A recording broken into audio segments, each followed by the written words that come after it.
Hello guys, welcome back to my channel. My name is Anushka and I hope आप सब अच्छे होंगे। आज की वीडियो में हम बात करने वाले हैं री रजिस्ट्रेशन क्या होता है।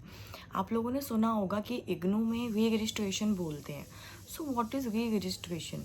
बहुत लोगों को डाउट्स होते हैं, क्लियर नहीं हो पाती हैं चीज़ें। इस वीडियो में हम ये बात करने वाले हैं री रजिस्ट्रेशन क्या होता है, ये क्यों इम्पॉर्टेंट है, और अगर हम नहीं करवाएंगे तो इसका साइड इफ़ेक्ट क्या है। ठीक है, इसका हमें क्या नेगेटिव चीज़ देखनी पड़ेगी, फेस करनी पड़ेगी।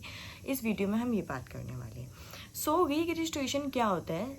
आप नेक्स्ट ईयर में जाने के लिए अपने आप को रजिस्टर करते हो। आप नेक्स्ट ईयर के लिए एडमिशन ले रहे हो। जैसे जब आप इग्नू में एडमिशन करवाते हो तो आप फीस भरते हो, राइट। फर्स्ट ईयर का होता है वो आपका फीस, बट देन आपको सेकेंड ईयर में जाना है तो सेकेंड ईयर की फ़ीस होती है। थर्ड ईयर में जाना होता है तो थर्ड ईयर की फ़ीस होती है। तो ये जो फ़ीस भरते हैं हम, ये आपको पता ही होगा, हम अगर प्राइवेट कॉलेजेस में होते हैं अगर, तो वहाँ भी हर साल जाती है फ़ीस। तो इग्नू में भी हर साल फ़ीस जाती है।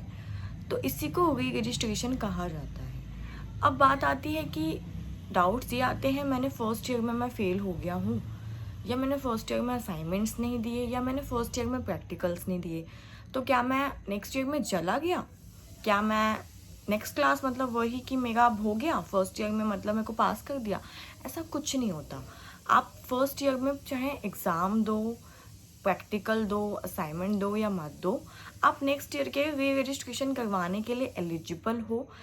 तो आप नेक्स्ट ईयर के एग्ज़ाम तो दे ही सकते हो, और फर्स्ट ईयर के अगर आपने नहीं दिए हैं तो आप फर्स्ट ईयर के भी दे सकते हो। ठीक है, सेम सिनेरियो थर्ड ईयर वालों के लिए भी अप्लाई होता है। अगर आप थर्ड ईयर का रजिस्ट्रेशन करवा रहे हो और अगर आप फर्स्ट ईयर के एग्ज़ाम में फ़ेल हो गए हो, या आपने असाइनमेंट नहीं दिए, या आपने सेकेंड ईयर के एग्ज़ाम नहीं दिए, तो आप थर्ड ईयर में, फर्स्ट सेकेंड थर्ड ईयर में आपने जो भी मिस किया है वो आप थर्ड ईयर में दे सकते हो। ठीक है, ये सिनेरियो है सारा। और कुछ डाउट्स आते हैं जिन्हें मैं क्लियर कर देती हूँ। जैसे एक तो यही आता है कि मैं फर्स्ट ईयर में फ़ेल हो गया, या मैंने फर्स्ट ईयर में नहीं दिया और मुझे सेकेंड ईयर में भेज दिया, तो मतलब अब मेरे को नहीं देना, आपको देना है। आप बस एलिजिबल हो गए हो कि आप सेकेंड ईयर में हो, आप फर्स्ट ईयर का भी दे सकते हो सेकेंड ईयर में। ठीक है, नेक्स्ट चीज़ ये कि अगर हमने रजिस्ट्रेशन नहीं करवाया तो क्या होगा? आपका साल खराब हो जाएगा। री रजिस्ट्रेशन अगर हम नहीं करवाएंगे तो वो डिग्री जो 3 साल में हो सकती है उसको 4 साल लग जाएंगे। अगर आपने री रजिस्ट्रेशन मिस किया तो आपका साल खराब हो जाएगा, आपकी डिग्री लेट हो जाएगी, आप सेकेंड ईयर में फिर नहीं गए हो। ठीक है, तो अगर आपने री रजिस्ट्रेशन करवाया है तो आप सेकेंड ईयर में चले गए या आप थर्ड ईयर में चले गए हो। तो आपको, अगर आपका 3 साल का है डिग्री प्रोग्राम है, अगर आपका 3 साल का, तो आप एडमिशन लेते हो, वो फर्स्ट ईयर की फ़ीस हो गई आपकी। देन आप नेक्स्ट ईयर सेकेंड ईयर का री रजिस्ट्रेशन करते हो, तब आप फीस देते हो, एंड देन थर्ड ईयर जो होता है तब आप फीस भरते हो। तो 3 बार आपकी फ़ीस जाती है, जिसको हम कहते हैं री रजिस्ट्रेशन। इसको आपको मिस नहीं करना है किसी भी कीमत पे। चाहे आप एग्ज़ाम मिस कर दिए, चाहे आपने असाइनमेंट बनाना गलती से मिस कर दिया, आपने प्रैक्टिकल नहीं दिए, बट ये चीज़ मिस नहीं होनी चाहिए, क्योंकि इससे सबसे बड़ा नुकसान हो सकता है। एक बार को चलो आपने सेकेंड ईयर में रजिस्ट्रेशन करवा लिया, तो आप सेकेंड ईयर में फर्स्ट ईयर के एग्ज़ाम दे दो अगर आपने नहीं दिए तो, बट एक वो चीज़ तो रहेगी कि आप सेकेंड ईयर में हो। ठीक है, इसलिए री रजिस्ट्रेशन मिस नहीं होना चाहिए। ये बहुत बड़ा नेगेटिव पॉइंट है। अगर आपने ये मिस कर दिया तो कुछ नहीं हो सकता, क्योंकि री रजिस्ट्रेशन पूरे साल नहीं चलता है। री रजिस्ट्रेशन 2-3 महीने के लिए ही इनका जो पोर्टल है इग्नू वालों का वो खुलता है, और आप री रजिस्ट्रेशन करवा सकते हो।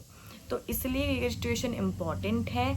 आपने नेक्स्ट ईयर का कुछ भी किया नहीं किया, पर आप नेक्स्ट ईयर री रजिस्ट्रेशन करवाओ। ठीक है, ये सारी चीज़ें बहुत ज़रूरी हैं कि आपको पता हो। अगर नहीं पता होगी और अगर डेट निकल जाती है और मिस हो जाता है तो आपके लिए बहुत बड़ा लॉस है। अब एक बात ये आती है, एक पॉइंट ये आता है कि मैंने जनवरी में किया है, जनवरी में मैंने एडमिशन लिया है, मुझे री रजिस्ट्रेशन कब करवाना है? और अगर मैंने जुलाई वाले सेशन में लिया है, वही जून जुलाई में जो एडमिशन लेते हैं, उन्हें कब री रजिस्ट्रेशन करवाना है? तो जून जुलाई वालों की जो नेक्स्ट साइकिल है वो जून जुलाई में ही वो लोग री रजिस्ट्रेशन करते हैं। ठीक है, उनके पास आ जाता है। इग्नू की तरफ से ना एक SMS आता है, मुझे नहीं पता आप लोगों को आता है या नहीं, मुझे आता था। जब मेरा 1 साल कंप्लीट हो जाता था और जब री रजिस्ट्रेशन करवाना होता था तो वो एक SMS सेंड करते थे मुझे कि री रजिस्ट्रेशन के लिए एक लिंक देते थे और बोलते थे कि आपका टाइम हो गया, आप री रजिस्ट्रेशन कर लो। ठीक है, तो आपका अगर जनवरी वाला सेशन है तो आप इस टाइम करते हो री रजिस्ट्रेशन, नेक्स्ट ईयर में ही आपका दिसंबर में खुल जाता है री रजिस्ट्रेशन का पोर्टल, तो आप कर देते हो। अभी भी चालू हो गया है री रजिस्ट्रेशन।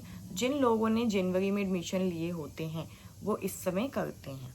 ठीक है, और वैसे 3 से 4 बार ये लोग बीच में ओपन कर देते हैं पोर्टल, कभी कभी ऐसा होता है। इग्नू की गाइडलाइंस कोई फिक्स्ड नहीं होती है, इन लोगों का जो डेट है वो एक्सटेंड हो के 2-3 महीना भी एक्सटेंड हो जाता है, लेकिन री रजिस्ट्रेशन पूरे साल नहीं होता है। ये चीज़ आपको नोट करनी होगी कि री रजिस्ट्रेशन का टाइम लिमिट्स होते हैं। आपको थोड़ा सा एक्टिव रहना पड़ता है, थोड़ा सा देखना पड़ता है कि अभी हो रहे हैं या मेरा टाइम आ गया। बस आपको इतना याद रखना है कि आपने अगर एडमिशन जुलाई में लिया है तो आपको नेक्स्ट ईयर आपको री रजिस्ट्रेशन करना है। उस ईयर तो आपको कुछ नहीं करना है क्योंकि आप ऑलरेडी एडमिशन लेके 1 साल का छुट्टी, लेकिन नेक्स्ट ईयर आपको री रजिस्ट्रेशन करना है। ठीक है, और री रजिस्ट्रेशन करने के बाद आप एग्ज़ाम नेक्स्ट ईयर दे दो, फर्स्ट ईयर के भी दे सकते हो अगर छूट गया है तो। एलिजिबल हो आप फर्स्ट सेकेंड ईयर के एग्ज़ाम आप थर्ड ईयर का रजिस्ट्रेशन करके भी दे सकते हो, but don't miss it, it's very important. So I hope कि मैंने कुछ चीज़ें क्लियर कर दी होंगी। अगर आपको और भी कोई डाउट हो इससे रिलेटेड या फिर कोई भी अगर डाउट हो तो आप मुझे कमेंट कर देना। ठीक है, then I will try to make the video on that topic as well. So हम मिलेंगे नेक्स्ट वीडियो में। अगर वीडियो अच्छी लगी हो तो लाइक कर देना। If you are new on my channel then please subscribe my channel. Bye bye.